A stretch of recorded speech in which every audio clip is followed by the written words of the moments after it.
Hello everyone, मैं अजयपाल यादव, व्याख्याता इतिहास। आज हम एग्ज़ाम की दृष्टि से एक बहुत ही महत्वपूर्ण लेसन केंद्र सरकार के बारे में पढ़ेंगे। सरकार के 3 अंग होते हैं: व्यवस्थापिका, कार्यपालिका और न्यायपालिका। व्यवस्थापिका, कार्यपालिका, न्यायपालिका। सरकार क्या होती है? देखिए, सरकार वह अभिकरण या मशीन है जिसके द्वारा राज्य की नीतियां निर्धारित की जाती हैं।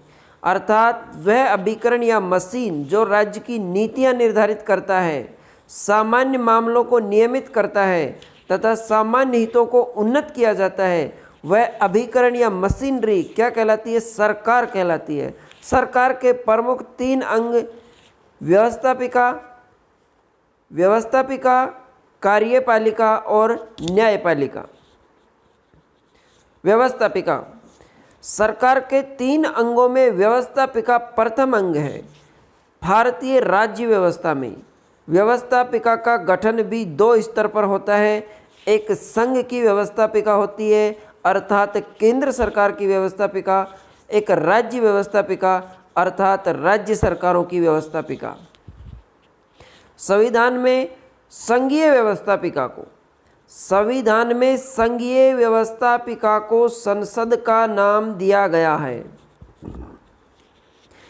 संघीय व्यवस्थापिका को संसद, पार्लियामेंट का नाम दिया गया है। तो जो संविधान की संघ की व्यवस्था होती है, संघीय व्यवस्थापिका होती है, उस संघीय व्यवस्थापिका को क्या कहते हैं? संसद कहते हैं, पार्लियामेंट कहते हैं।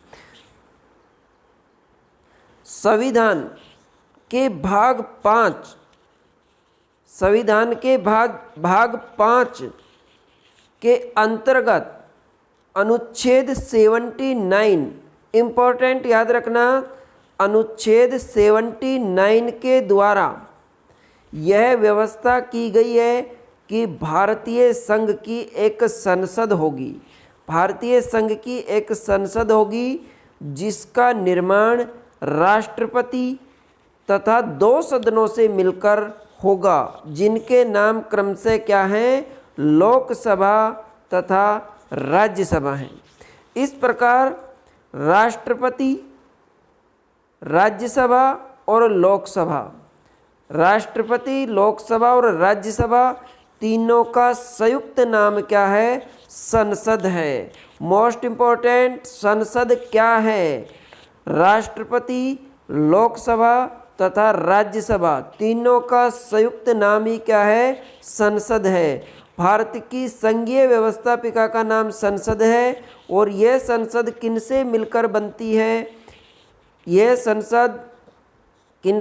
बनती है? राष्ट्रपति, लोकसभा और राज्यसभा, इनसे मिलकर किसका निर्माण होता है? संसद का निर्माण होता है। अब लोकसभा संसद का प्रथम या निम्न सदन या निचला सदन भी कहते हैं। निम्न सदन, इसके कई नाम हैं: प्रथम सदन, निम्न सदन, निचला सदन। इसे लोकप्रिय सदन भी कहते हैं क्योंकि इसके सदस्य जनता द्वारा प्रत्यक्ष रूप से निर्वाचित होते हैं। इसे लोकप्रिय सदन इसलिए कहा जाता है कि इसके जो सदस्य होते हैं वो जनता द्वारा निर्वाचित होते हैं, वो भी प्रत्यक्ष रूप से। लोकसभा की सदस्य संख्या। मूल संविधान का अर्थ है, जब भारत का संविधान लागू हुआ था 26 जनवरी 1950 को, मूल संविधान में लोकसभा की सदस्य संख्या कितनी थी? 500। पूछा जा सकता है मूल संविधान में लोकसभा सदस्यों की संख्या कितनी थी? 500 थी। लेकिन समय समय पर इसमें वृद्धि की गई और वर्तमान में गोवा, दमन और दीव पुनर्गठन अधिनियम 1987 द्वारा निश्चित किया गया है कि लोकसभा की अधिकतम सदस्य संख्या कितनी हो सकती है? 552 हो सकती है। मैक्सिमम कितनी हो सकती है? 552। प्रारंभ में कितनी थी? 500 निश्चित की गई थी। अब इस 552 का वर्गीकरण कैसे होता है?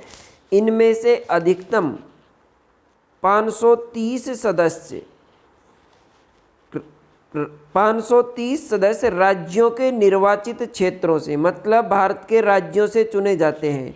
अधिकतम 20 सदस्य संघीय क्षेत्रों से निर्वाचित किए जाते हैं एवं 2 सदस्य 530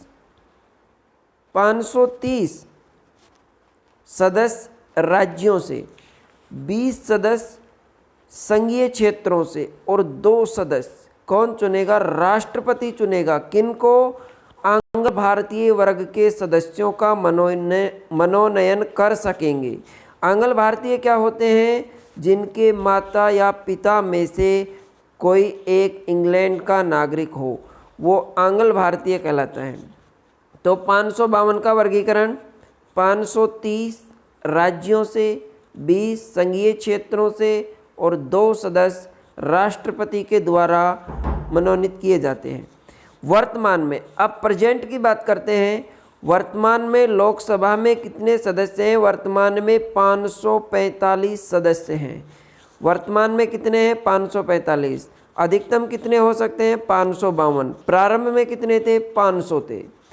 545 सदस्य हैं। इनमें से 545 में से 530 सदस्य कहाँ से चुने जाएंगे? राज्यों से चुने जाएंगे। 13 सदस्य कहाँ से चुने जाते हैं? संघ राज्य क्षेत्रों से, संघीय केंद्र शासित प्रदेशों से। और 2 सदस्य किसके द्वारा मनोनीत किए जाते हैं? राष्ट्रपति के द्वारा। तो वर्तमान में सदस्य संख्या 545।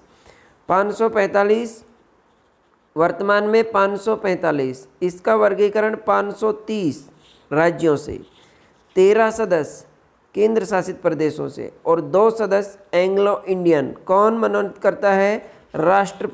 राष्ट्रपति के द्वारा। लोकसभा के सदस्यों का निर्वाचन। लोकसभा के सदस्यों का चुनाव प्रत्यक्ष रूप से और वयस्क मताधिकार के आधार पर होता है।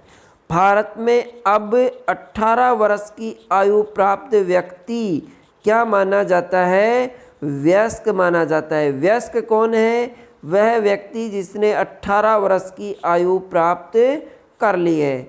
यहाँ पे एक इम्पोर्टेंट कि 61वें संविधान संशोधन अधिनियम 1989 के तहत मत देने की आयु जो पहले हुआ करती थी 21 वर्ष पहले हुआ करती थी 21 वर्ष, लेकिन उसको वर्तमान में घटाकर कितना कर दिया है? 18 वर्ष कर दिया है। किसके समय किया गया था? उस समय जब ये अधिनियम पारित हुआ, उस समय प्रधानमंत्री राजीव गांधी थे।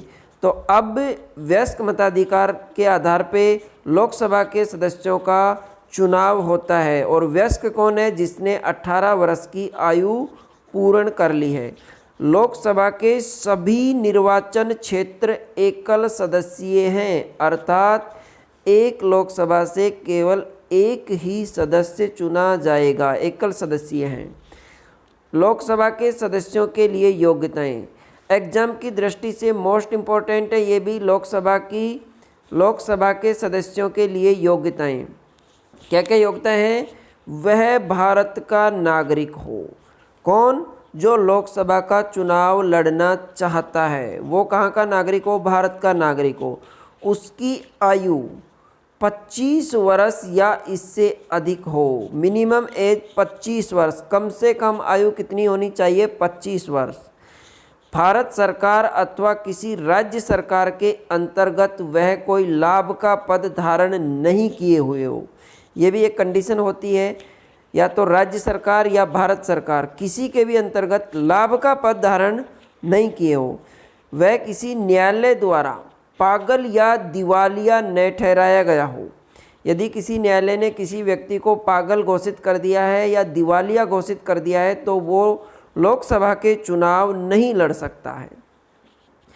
यदि कोई व्यक्ति आरक्षित सीट पर चुनाव लड़ना चाहता है, आरक्षित सीट मतलब अनुसूचित जाति और अनुसूचित जनजाति, तो उस व्यक्ति को, यदि कोई व्यक्ति आरक्षित सीट के लिए चुनाव लड़ रहा है तो वो उसी आरक्षित कैटेगरी का सदस्य होना चाहिए, ये भी एक योग्यता है।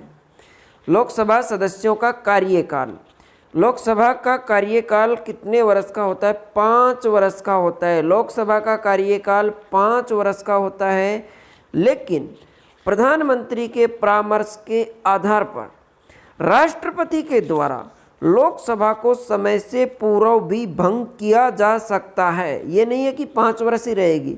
यदि प्रधानमंत्री परामर्श दें तो राष्ट्रपति 5 वर्ष से पहले भी लोकसभा को भंग कर सकता है। वर्तमान में लोकसभा चल रही है, ये कौन सी लोकसभा है? 17वीं लोकसभा चल रही है, जो 2019 से 2024 तक 5 वर्ष के लिए चुनी गई है। लेकिन अब तक 17वीं चल रही है, लेकिन अब तक 9 बार समय से पूर्व लोकसभा को भंग किया गया है। अर्थात 5 वर्ष से पहले कितनी बार? 9 बार लोकसभा को भंग किया गया है। आपात की स्थिति में लोकसभा की अवधि एक बार में 1 वर्ष तक बढ़ाई जा सकती है।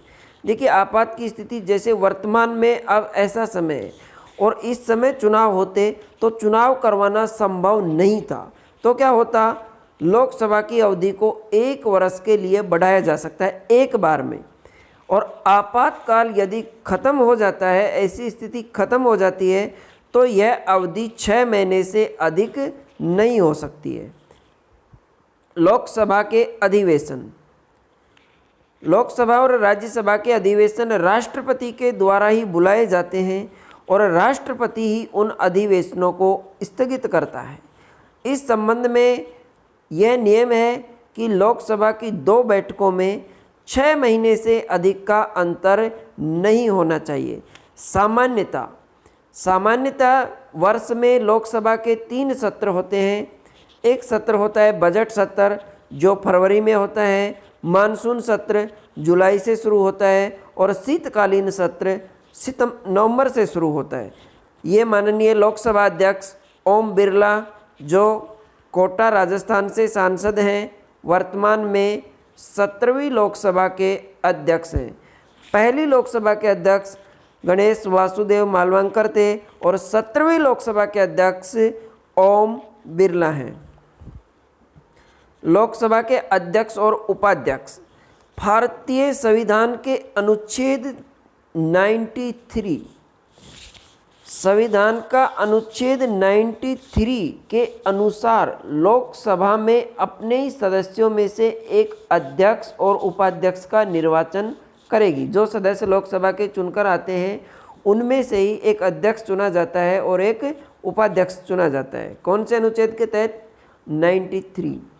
अध्यक्ष तथा उपाध्यक्ष को उनके पद से हटाया भी जा सकता है। ये नहीं है कि चुन गए तो दोबारा हटाया नहीं जा सकता, हटाया जा सकता है। कैसे? लोकसभा के तत्कालीन सदस्यों के बहुमत से इस आशय का प्रस्ताव पारित हो जाए, हटाए जाने का प्रस्ताव पारित हो जाए, और प्रस्ताव लोकसभा में तभी पेश हो सकेगा जब इस प्रकार के प्रस्ताव को पेश करने के लिए कि आपको हटाया जा रहा है अध्यक्ष या उपाध्यक्ष पद से, कितने दिन पूर्व सूचना देनी होती है? 14 दिन पूर्व सूचना देनी होती है। और बहुमत से प्रस्ताव पारित हो गया तो अध्यक्ष को और उपाध्यक्ष को हटाया भी जा सकता है। लोकसभा के अध्यक्ष के कार्य और शक्तियां, अध्यक्ष के द्वारा लोकसभा की सभी बैठकों की अध्यक्षता की जाती है और अध्यक्ष होने के नाते उसके द्वारा सदन में शांति व्यवस्था और अनुशासन बनाए रखने का कार्य किया जाता है। लोकसभा की कार्यवाही जब चलती है तो उसमें शांति व्यवस्था बनी रहे, डिसिप्लिन बना रहे, ये सारी कार्रवाई किसके द्वारा की जाती है? ऑनरेबल अध्यक्ष के द्वारा की जाती है। लोकसभा का समस्त कार्यक्रम और कार्यवाही, जो भी कार्यक्रम होता है या कार्यवाही होती है, अध्यक्ष के द्वारा ही निश्चित की जाती है।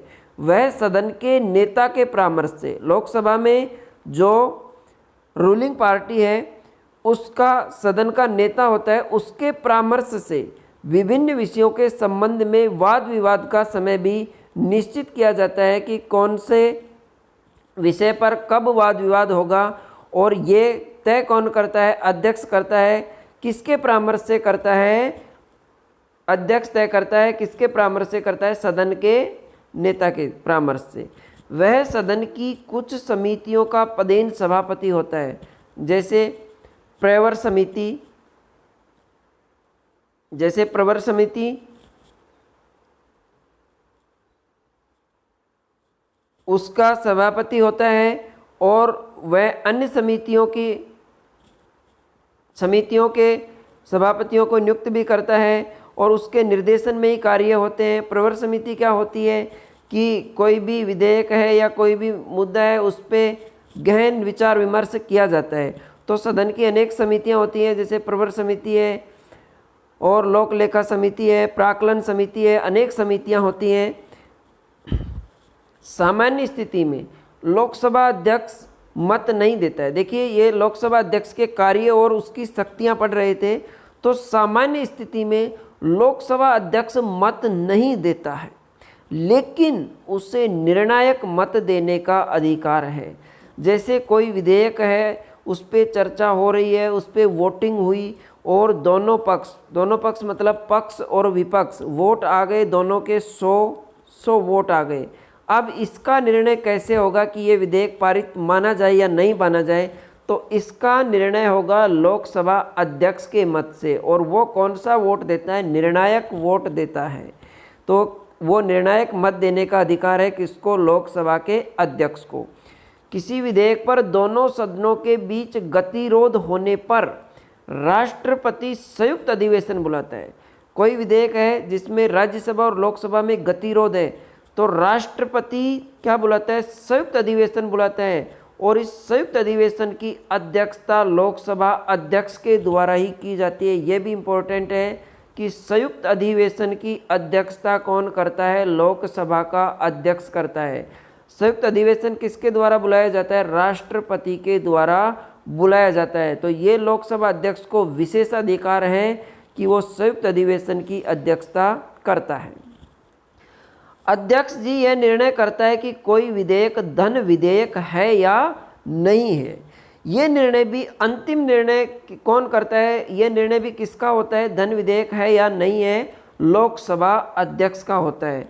और संविधान के अनुच्छेद 110, अनुच्छेद याद रखना, संविधान के अनुच्छेद 110 में धन विधेयक को परिभाषित किया गया है कि कौन सा विधेयक धन विधेयक है या नहीं है। और ये निर्णय कौन करता है? लोकसभा अध्यक्ष करता है। अब धन विधेयक क्या होता है?